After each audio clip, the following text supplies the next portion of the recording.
a market that for years was known for its rapid growth, big profits, and dream homes by the beach. But now, things are looking a bit different, and the governor of Florida, Ron DeSantis, is feeling the heat. Now, we've seen a lot of changes in the housing sector over the past few years, but what's happening in Florida right now is nothing short of a crisis.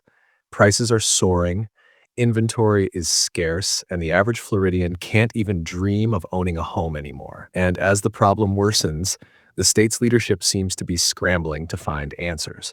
Let's break it all down and talk about why the governor's actions show just how serious the situation has become. The rise of Florida's real estate boom. To understand the crisis, we need to first look at how Florida's real estate market got to this point. Over the past decade, Florida has been one of the fastest growing states in the US, and real estate was a huge part of that growth. From luxury condos on the coast to sprawling suburban developments, the state attracted people from all over the country, especially from high-tax states like New York, California, and Illinois.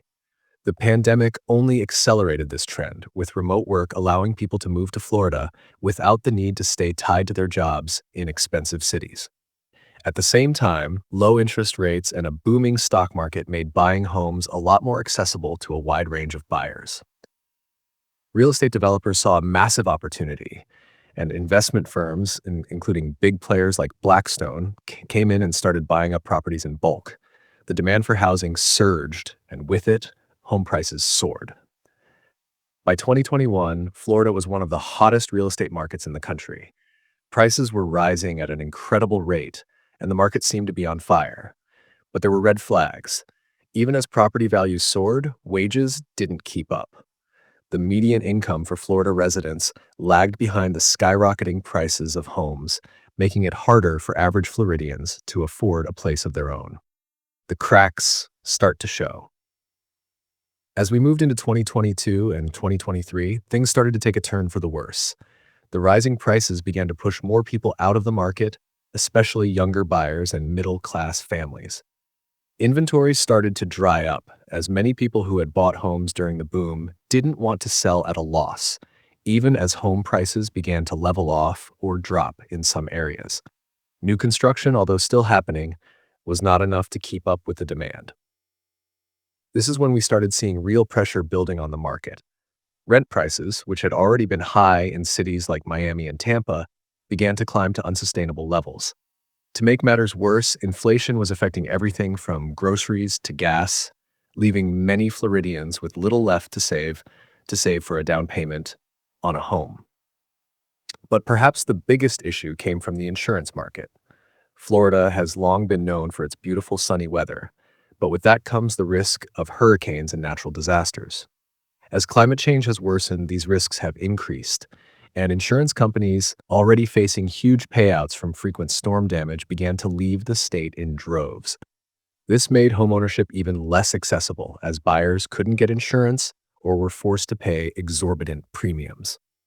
The insurance crisis added a new layer of complexity to the housing situation. The governor's response now: enter Governor Ron DeSantis. As the real estate market crisis began to unfold, the governor and his administration initially downplayed the severity of the situation.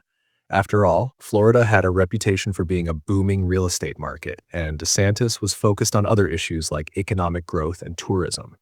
However, as the problems grew more apparent, it became clear that this was no longer something that could be ignored.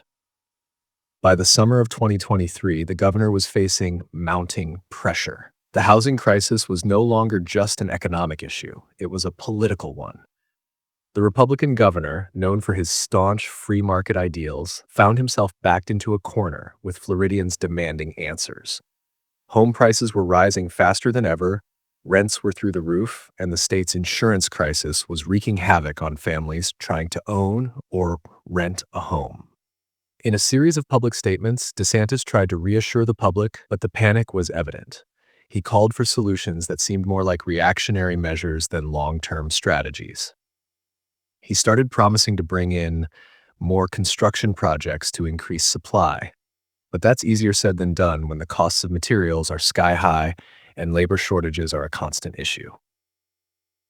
In response to the insurance crisis, DeSantis called for reform, but the fact is that the insurance market in Florida was already in a state of collapse.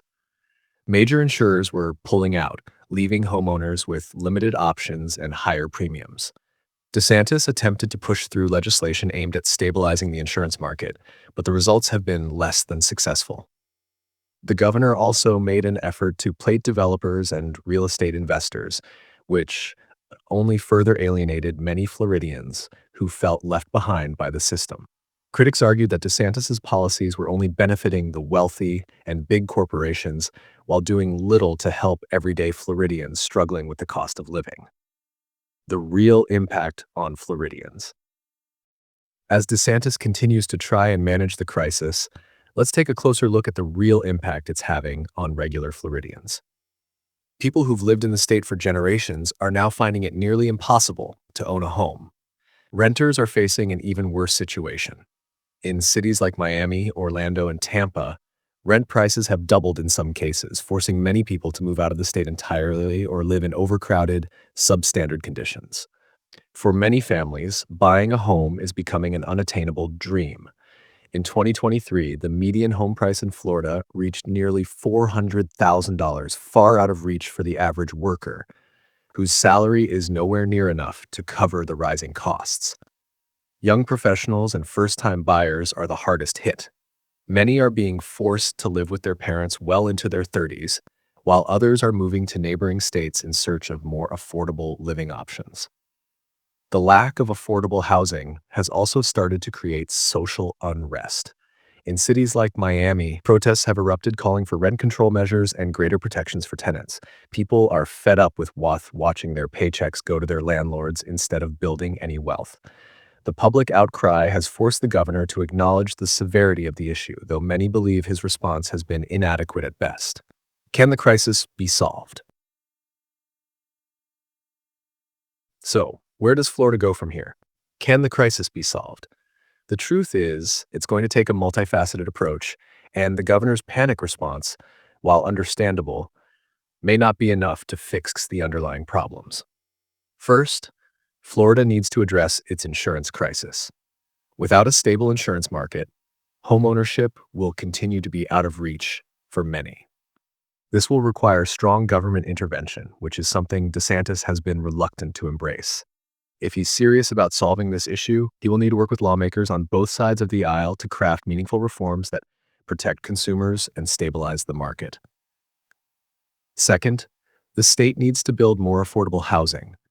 But as we've seen, this isn't as easy as just greenlighting more construction projects. It requires addressing zoning laws, the cost of building materials, and ensuring that developers are incentivized to build housing that is affordable for the average Floridian. This is going to take time, money, and a serious commitment from both the state and private sectors.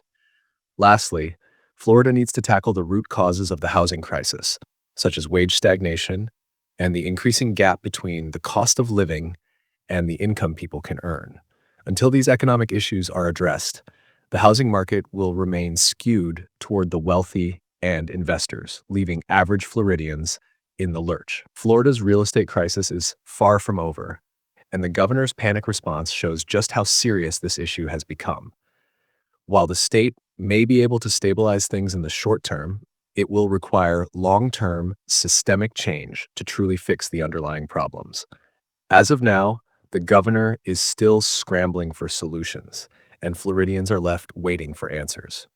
If you found this video insightful, don't forget to hit the like button, subscribe, and leave a comment below. What do you think is the best way forward for Florida's housing market?